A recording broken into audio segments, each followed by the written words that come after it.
Hindi cinema जगत में यूं तो अपने दमदार अभिनय से कई सितारों ने दर्शकों के दिल पर राज किया, लेकिन एक ऐसा भी सितारा हुआ जिसे सिर्फ दर्शकों ने ही नहीं बल्कि पूरी फिल्म इंडस्ट्री ने भी राजकुमार माना, और वह थे संवाद अदायगी के बेताज बादशाह कुलभूषण पंडित उर्फ राजकुमार।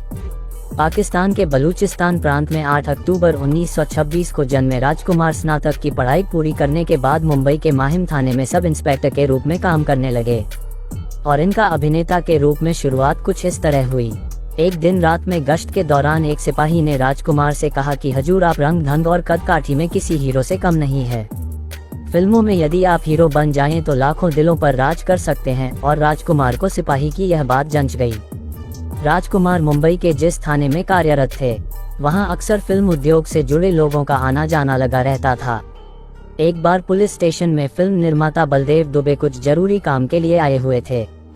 वह राजकुमार के बातचीत करने के अंदाज से काफी प्रभावित हुए और उन्होंने राजकुमार से अपनी फिल्म शाही बाजार में अभिनेता के रूप में काम करने की पेशकश की।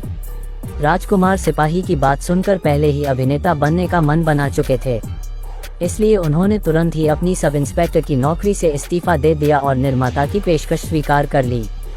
शाही बाजार को बनने में काफी समय लग गया और राजकुमार को अपना जीवन यापन करना भी मुश्किल हो गया। इसलिए उन्होंने वर्ष 1952 में प्रदर्शित फिल्म रंगीली में एक छोटी सी भूमिका स्वीकार कर ली। यह फिल्म सिनेमा घरों में कब लगी और कब चली गई यह पता ही नहीं चला। इस बीच उनकी फिल्म शाही बाजार भी प्रदर्शित हुई, जो बॉक्स ऑफिस पर औंधे मुंह गिरी। शाही बाजार की असफलता के बाद राजकुमार के तमाम रिश्तेदार यह कहने लगे कि तुम्हारा चेहरा फिल्म के लिए उपयुक्त नहीं है, और कुछ लोग कहने लगे कि तुम खलनायक बन सकते हो। वर्ष 1952 से 1957 तक राजकुमार फिल्म इंडस्ट्री में अपनी जगह बनाने के लिए संघर्ष करते रहे। रंगीली के बाद उन्हें जो भी भूमिका मिली राजकुमार उसे स्वीकार करते चले गए।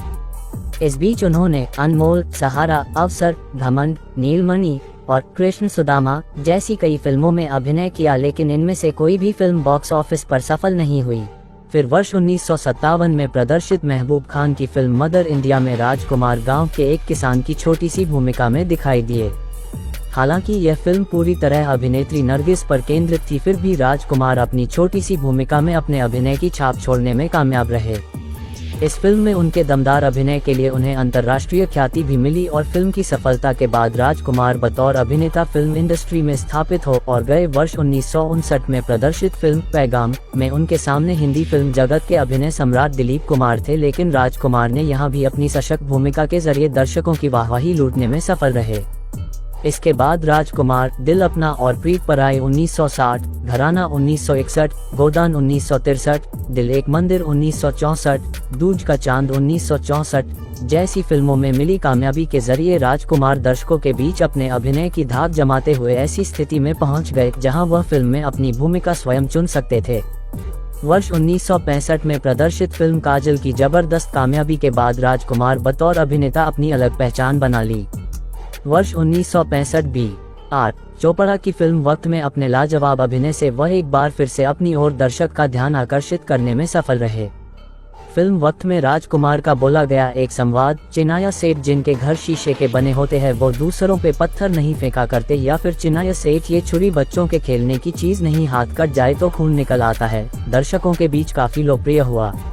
फिल्म वक्त की कामयाबी से राजकुमार शोहरत की बुलंदियों पर जा पहुँचे।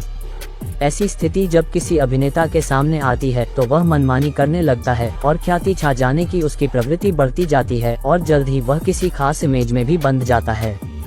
लेकिन राजकुमार कभी भी किसी खास इमेज में नहीं बंधे, इसलिए अपनी इन फिल्मों की कामयाबी के बाद भी उन्होंने हमराज 1967, नीलकमल 1968, मेरे हुजूर 1968, हीर रांझा 1970 और पाकीज़ा 1971 में रूमानी भूमिका भी स्वीकार की, जो उनके फिल्मी चरित्र से मेल नहीं खाती थी। इसके बावजूद भी राजकुमार यहां दर्शकों का दिल जीतने में सफल रहे। और वर्ष 1978 में प्रदर्शित फिल्म कर्मयोगी में राजकुमार के अभिनय और विविधता के नए आयाम दर्शकों को देखने को मिले। इस फिल्म में उन्होंने 2 अलग अलग भूमिकाओं में अपने अभिनय की छाप छोड़ी। अभिनय में एकरूपता से बचने और स्वयं को चरित्र अभिनेता के रूप में भी स्थापित करने के लिए राजकुमार ने अपने को विभिन्न भूमिकाओं में पेश किया। इस क्रम में वर्ष 1980 में प्रदर्शित फिल्म बुलंदी में वह चरित्र भूमिका निभाने से भी नहीं हिचके और इस फिल्म के जरिए भी उन्होंने दर्शकों का मन मोहे रखा। इसके बाद राजकुमार ने कुदरत 1981, धर्मकांता 1982, शरारा 1984, राजतिलक 1984, एक नई पहेली 1984, मरते दम तक 1987, सूर्या 1989, जंगबाज 1989, पुलिस पब्लिक 1990 जैसी कई सुपरहिट फिल्मों के जरिए दर्शकों के दिल पर राज किया। फिर वर्ष 1991 में प्रदर्शित फिल्म सौदागर में राजकुमार के अभिनय के नए आयाम देखने को मिले। सुभाष घई की निर्मित इस फिल्म में राजकुमार 1959 में प्रदर्शित फिल्म पैगाम के बाद दूसरी बार दिलीप कुमार के सामने थे और अभिनय की दुनिया के इन दोनों महारथियों का टकराव देखने लायक था। 90 के दशक में राजकुमार ने फिल्मों में काम करना काफी कम कर दिया। इस दौरान राजकुमार की तिरंगा 1992, पुलिस और मुजरिम इंसानियत के देवता 1993, बेताज बादशाह 1994, जवाब 1995, गॉड और गन जैसी फिल्में प्रदर्शित हुई। नितांत अकेले रहने वाले राजकुमार ने शायद यह महसूस कर लिया था कि मौत उनके काफी करीब है, इसीलिए अपने पुत्र पुरु राजकुमार को उन्होंने अपने पास बुला लिया और कहा, देखो मौत और जिंदगी इंसान का निजी मामला होता है। मेरी मौत के बारे में मेरे मित्र चेतन आनंद के अलावा और किसी को नहीं बताना। मेरा अंतिम संस्कार करने के बाद ही फिल्म उद्योग को सूचित करना। और राजकुमार से जुड़े कुछ दिलचस्प किस्से। राजकुमार बेहद मुनहफट आदमी थे। जो दिल में आता था उसे शब्दों का बाण बनाकर सामने वाले पर दाग देते थे। ये बात तो सोचते भी नहीं थे कि सामने वाले को इसका बुरा लगेगा या नहीं। पेश हैं कुछ ऐसे किस्से जो बॉलीवुड में बहुत मशहूर हैं। ये कितने सही हैं या गलत ये तो हम नहीं बता सकते, लेकिन इन्हें खूब चटखारे लेकर सुनाया गया। राजकुमार और गोविंदा एक फिल्म की शूटिंग कर रहे थे। गोविंदा झकाझक शर्ट पहने हुए राजकुमार के साथ शूटिंग खत्म होने के बाद वक्त बिता रहे थे। राजकुमार ने गोविंदा से कहा, यार तुम्हारी शर्ट बहुत शानदार है। चीची इतने बड़े आर्टिस्ट की यह बात सुनकर बहुत खुश हो गए। उन्होंने कहा कि सर आपको यह शर्ट पसंद आ रही है तो आप रख लीजिए। राजकुमार ने गोविंदा से शर्ट ले ली। गोविंदा खुश हुए कि राजकुमार उनकी शर्ट पहनेंगे। 2 दिन चीची ने देखा कि राजकुमार ने उस शर्ट का एक रुमाल बनवा कर अपनी जेब में रखा हुआ है। एक पार्टी में संगीतकार बप्पी अक्खड़ राजकुमार से मिले। अपनी आदत के मुताबिक बप्पी ढेर सारे सोने से लदे हुए थे। बप्पी को राजकुमार ने ऊपर से नीचे देखा और फिर कहा, वाह शानदार, एक से एक गहने पहने हो, सिर्फ मंगलसूत्र की कमी रह गई है। बप्पी का मुंह खुला का खुला ही रह गया होगा। जीनत अमान फिल्म इंडस्ट्री में फेमस हो गई थी। दम मारो दम गाना धूम मचा चुका था। फिल्म निर्माता अपनी फिल्म में जीनत को साइन करने के लिए मरे जा रहे थे। एक पार्टी में जीनत की मुलाकात राजकुमार से हुई। जीनत को लगा तारीफ के 2-4 शब्द राजकुमार जैसे कलाकार से सुनने को मिलेगी। जीनत को राजकुमार ने देखा और कहा कि तुम इतनी सुंदर हो, फिल्मों में कोशिश क्यों नहीं करती।